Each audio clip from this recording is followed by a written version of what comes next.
देखिए कि डोंगरगढ़ अंतर्राष्ट्रीय बौद्ध सम्मेलन को देखने जा रहे हैं। यहाँ पर इसको 25 कर लीजिए। देखिए यहाँ पर ये बौद्ध सम्मेलन हो रहा है डोंगरगढ़ में। डोंगरगढ़ क्योंकि छत्तीसगढ़ एक ऐसा राज्य है जिसे लघु भारत कहा जाता है। मैंने हिंदी का जो यहाँ पर भाषा वाला चैप्टर पढ़ाया था तो मैंने वहां पर कहा था यदि भारत को अनेकता में एकता का देश कहा जाता है, अनेकता में एकता का कोई उदाहरण है विषय में, वह है भारत देश है। उसी प्रकार से अगर भारत के अंदर बात की जाए अनेकता में एकता का कौन सा राज्य है तो आपको यहाँ पर दिखेगा छत्तीसगढ़। यहाँ पर उत्तर से लेकर दक्षिण तक हर भाषा भाषी समुदाय के हैं, हर धार्मिक समुदाय के यहाँ पर निवासी आपको मिलने वाले हैं, तो इसे लघु भारत भी कहा जाता है। छत्तीसगढ़ को भाषा के हिसाब से देखा जाए तो ये इंडिया का या भारत का लघु भारत का यहाँ पर खिताब मिला हुआ है। तो यहाँ पर देखिए यहाँ पर 6 फरवरी का डेट यहाँ पर क्यों इम्पोर्टेंट है, चलिए देखते हैं।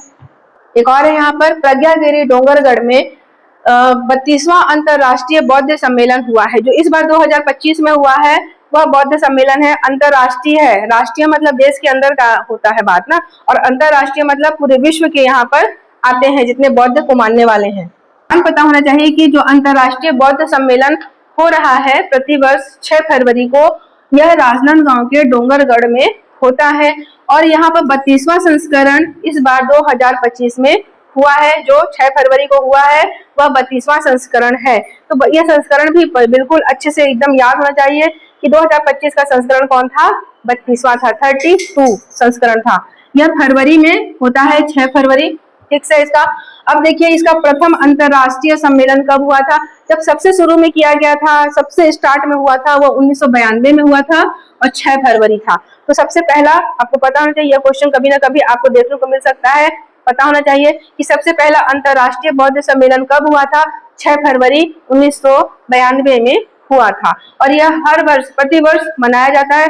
भारत ही नहीं राज्य के सभी राज्यों के यहाँ पर जुड़ते हैं जो बौद्ध संप्रदाय में विश्वास करने वाले होते हैं, जो इसे मानते हैं, और जो विदेशों में होते हैं, विदेशों के कई यहाँ पर धर्म गुरु उसके जो मानने वाले होते हैं सब यहाँ पर जुड़ते हैं। बहुत बड़ा यहाँ पर अंतर्राष्ट्रीय यहाँ पर जो होता है सम्मेलन वह होता है, मेला लगता है, क्योंकि बौद्ध जी की बातें हैं, जो भगवान गौतम बुद्ध की बातें हैं वो अपने आप में बहुत विशेष है ना। भगवान गौतम बुद्ध तो जीवन को जीना सिखाए हैं, कृष्णा ये सब उन्होंने हटाने का मार्ग बताया है, दुख का कारण क्या है ये सब हम बौद्ध दर्शन में देखते हैं।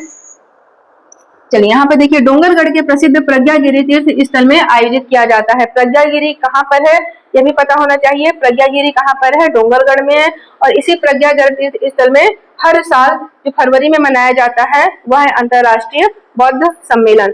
तो छत्तीसगढ़ में इसके अंतर्गत विशेष बातें देखते हैं। जो हम यहाँ पर देख रहे हैं कि छत्तीसगढ़ धार्मिक समरसता का प्रसिद्ध उदाहरण है। मैंने बताया कि छत्तीसगढ़ को लघु भारत कहा जाता है। यहाँ पर सभी धार्मिक समुदाय को यहाँ पर बाकायदे यहाँ पर रहवासी क्षेत्र है। यहाँ पर जैन धर्म के भी लोग उतने ही अच्छे से रह रहे हैं, यहाँ बौद्ध धर्म के भी रह रहे हैं, हिंदू मुस्लिम सिख ईसाई सभी का यहाँ पर समावेश है, सभी बोली भाषा के यहाँ पर रहते हैं। और यहाँ पर जो बौद्ध धर्म का हम केंद्र देखने जा रहे हैं, यह आपके जो बुक है, बुक में आपका अलग अलग पार्ट है। जैन धर्म संबंधित स्थल आप पढ़ेंगे, रामायण कालीन स्थल आप पढ़ेंगे, उसी में आप देखेंगे बौद्ध कालीन स्थल। तो बौद्ध कालीन स्थल यहाँ पर छत्तीसगढ़ में कौन कौन से हैं यहाँ पर देख लीजिए। राज्य में बौद्ध धार्मिक स्थल से जुड़े क्षेत्र कौन कौन से हैं, इस तरफ है आपका बौद्ध स्थल जो भी यहाँ पर नाम दिखेगा, और यहाँ पर संबंधित जिला है। यहाँ पर मेन पार्ट आप देख रहे हो छत्तीसगढ़ के उत्तरी हिस्से में जो मेन पार्ट है अंबिकापुर से लगा कुछ किलोमीटर पर मेन पार्ट, तो यहाँ पर एक पर्यटन स्थल है, वहां पर ये सरगुजा जिले में है। वहां पर बौद्ध धर्म के बहुत ज्यादा मानने वाले लोग रहते हैं और बौद्ध मंदिर भी है वहां पर। तो एक केंद्र आपका कौन सा हो जाता है, मेन पार्ट हो जाता है। उसके बाद देखते हैं मल्हार, जो बिलासपुर जिले में अवस्थित है मल्हार, वह भी बौद्ध धर्म का प्रमुख केंद्र है। तो ये हो गया दूसरा मल्हार। तीसरा आते हैं सोंड्रा ग्राम जो रायपुर में है, वह भी बौद्ध स्थल से संबंधित क्षेत्र है। यहाँ पर अगला देखते हैं सिरपुर। सिरपुर तो कहना चाहिए कि सिरपुर तो ऐसा जगह है जहाँ पर बौद्ध धर्म, जैन धर्म, हिंदू धर्म, सारे धर्मों का वहां पर आपको वहां पर इतिहास के पूरे साक्ष्य मिले हुए हैं। स्वस्तिक विहार देख रहे हो, आनंद कुटी विहार देख रहे हो, बहुत कुछ वहां पर मिला हुआ है सिरपुर में। तो सिरपुर में यहाँ पर जो यहाँ पर देख रहे हैं महासमुंद जिले में आता है, वहीं सिरपुर में यहाँ पर बौद्ध केंद्र भी स्थापित है। जो यहाँ पर जो छत्तीसगढ़ के राजा हुए थे बालार्जुन, है ना, वो शिव महाशिवगुप्त बालाजुन, वो तो बौद्ध धर्म के क्या थे, बहुत बड़े, वहां पर उनको संरक्षण दिए थे, उनको बकायदे उनका ध्यान रखे थे। तो यहाँ पर सिरपुर एक बहुत बड़ा केंद्र हो जाता है बौद्ध धर्म के हिसाब से।